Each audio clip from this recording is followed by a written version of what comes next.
স্বার্থপর ও ইগনোর এই শব্দ দুটো জীবনের জন্য অনেক গুরুত্বপূর্ণ। ভালো থাকার জন্য এই শব্দ দুটোর ভূমিকা অসীম। তুমি তখন থেকেই ভালো থাকবে যখন থেকে তুমি স্বার্থপর হওয়া ও ইগনোর করতে শিখে যাবে। তুমি ভালো নেই এর জন্য তুমি নিজেই দায়ী। তুমি কেন ভালো নেই যদি এর কারণ খুঁজতে যাও, তাহলে দেখবে কেউ তোমাকে অবহেলা করেছে, এড়িয়ে চলছে, তোমার মাথার উপর বিশাল স্বার্থের বোঝা দিয়ে রেখেছে, অথচ তুমি না পারছো তাদের ইগনোর করতে, আর না পারছো নিজের স্বার্থ তাদের ওপর চাপিয়ে দিতে। খেয়াল করলে তুমি দেখবে তোমাকে ইগনোর করে কিংবা তোমার উপর স্বার্থ রেখে তারা কিন্তু দিব্যি সুখে আছে, শুধু তুমি অসুখী, কারণ তুমি ইগনোর করতে পারো না, স্বার্থপর হতে জানো না। সবসময় দাঁতে দাঁত রেখে মুখ বুঝে সবকিছু সহ্য করতে নেই, মাঝে মধ্যে না বলতে হয়। বেঁচে থাকতে হলে না বলতে শিখতে হয়, এড়িয়ে চলতে হয়। খুব বেশি আঘাত পেলে মুখ দিয়ে ইচ্ছে মতো ধুয়ে দিতে হয়, তাহলে তুমি ভালো থাকবে।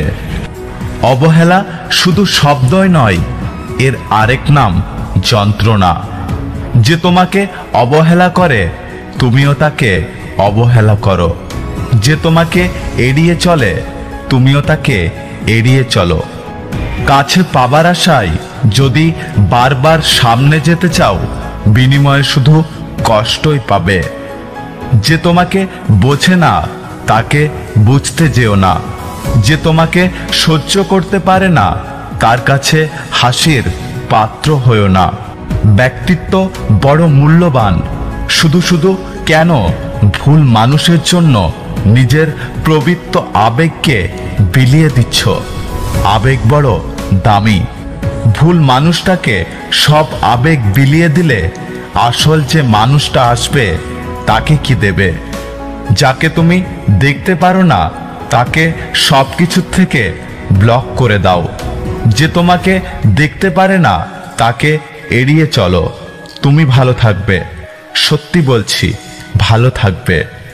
ভুল মানুষকে বিদায় দিয়ে শুধু ঘুরে ফিরে চারপাশে তাকাও, দেখবে শত শত মানুষ তোমার পথ চেয়ে বসে আছে।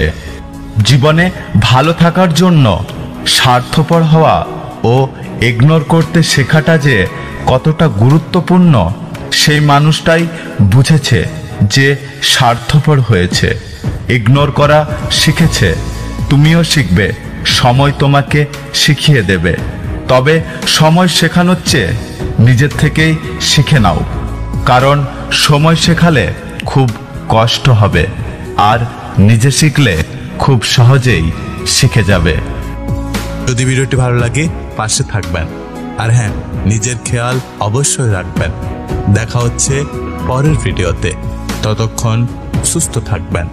Take care.